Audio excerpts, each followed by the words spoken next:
The Ukrainian conflict is bearing no signs of ending, with warnings that the security situation in the east is steadily worsening. Today, the EU and US representatives are meeting in Brussels to discuss imposing new penalties on Russia for the country's alleged interference in Ukraine. Just last night, in an emergency meeting on the US Security Council, both Moscow and Kiev accused each other of not committing to already shaky ceasefire in eastern Ukraine. Sabika Razvi has more. There has been further finger-pointing from Russia and Kiev as they accuse each other of not being fully committed to a ceasefire in eastern Ukraine. NATO's latest report claiming Russia is sending tanks, troops and military hardware to the east has given rise to fears of renewed all-out fighting. The OSCE and NATO representatives held an emergency meeting of the UN Security Council last night, casting further guilt on Moscow. Across the last 2 days, we have seen the same thing that OSCE is reporting. We have seen columns of Russian equipment, primarily Russian tanks, Russian artillery, Russian air defense systems, and Russian combat troops entering into Ukraine. For their part, the Russians quickly rejected Breedlove's statement as groundless, instead accusing Kiev of not being fully committed to the ceasefire in the east. You'll agree that the equipment and forces which the Russian armed forces have are on the territory of my own country, and they are not threatening yours. They are not moving from my country. And so inciting such emotions on the Security Council, as if there is going to be some huge attack on Ukraine, really doesn't help our constructive discussions, which we are all advocating here.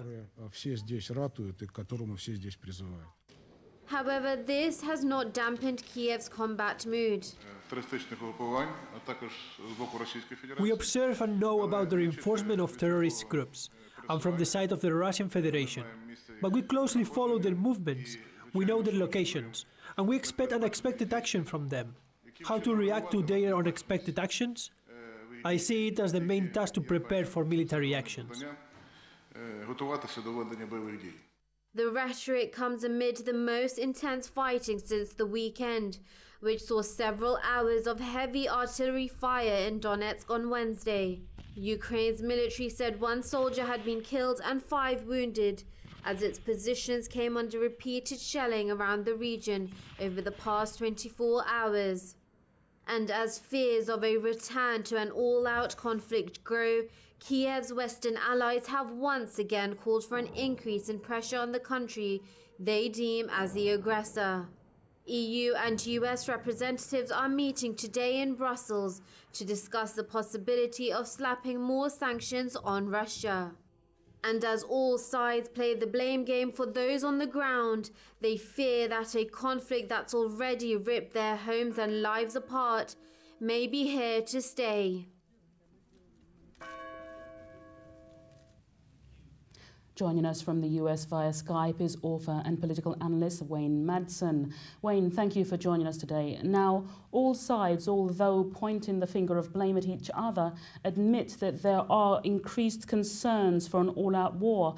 The question is, what can be done to quell the current violence and develop perimeters in which a new ceasefire can be reinstated?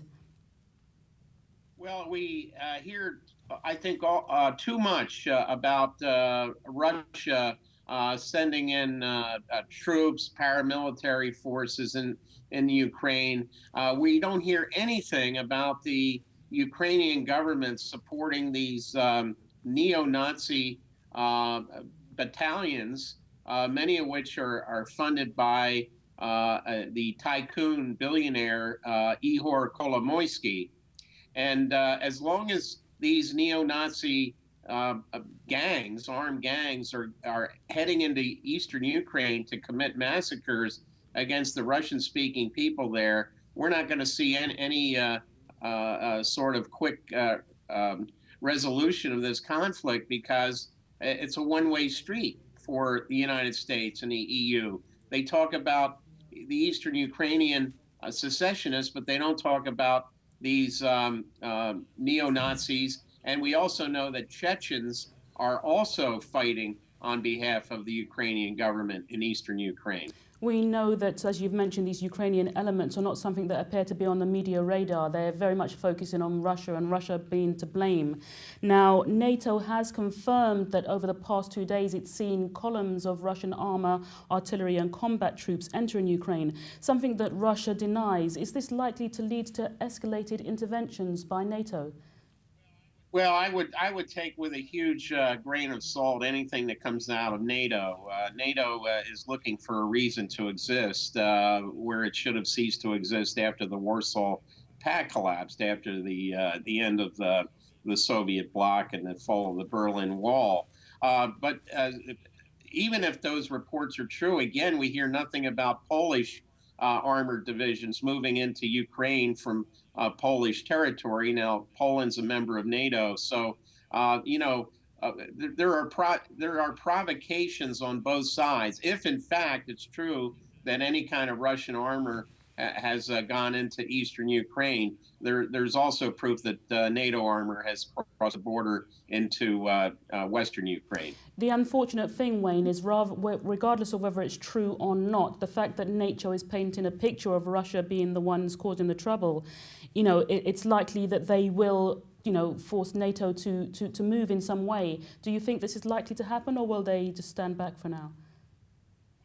Well, I think that NATO, of course, they have a new Secretary General, Stoltenberg from Norway. He seems to be as much bent on a conflict as his neoconservative predecessor, Anders Fogh Rasmussen, the former Danish prime minister. And NATO seems to be just a self-fulfilling fraud, because the more countries it brings in, of course, then those countries have to give big contracts to Lockheed Martin and these other U.S. defense, so-called defense industries, to make sure that their military forces are in alignment with those of NATO. So it's a money-making racket. I'm not surprised that NATO is hyping up this situation in eastern Ukraine as some sort of existential threat to Western Europe, which it's not.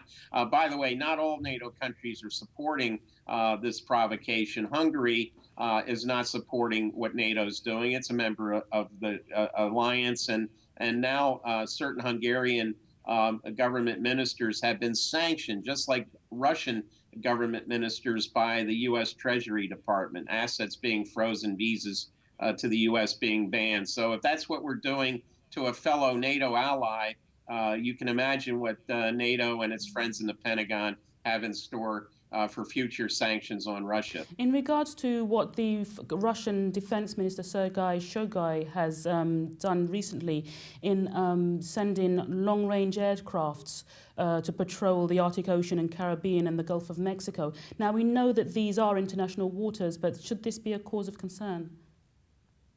No, because we fly similar missions along the Russian and Chinese coast, well within their economic areas that they claim, well within their air defense identification zones. Remember, there was a U.S. Navy spy plane that was brought down by China. It landed in China in 2001. So these flights continue against China, Russia, North Korea, and other countries. But when Russia decides to do something that they had stopped for a long time, but we have to keep in mind that the Russian military is newly improved, and it's no longer going to sit back and allow NATO to run all these what's known as ferret missions, intelligence collection missions on Russia and its friends without an equal response. And that's what Russia's doing by sending these flights out along the west and east coast of the United States and around the UK and other countries. WAYNE Madsen, author and political analyst, thank you very much for joining us today.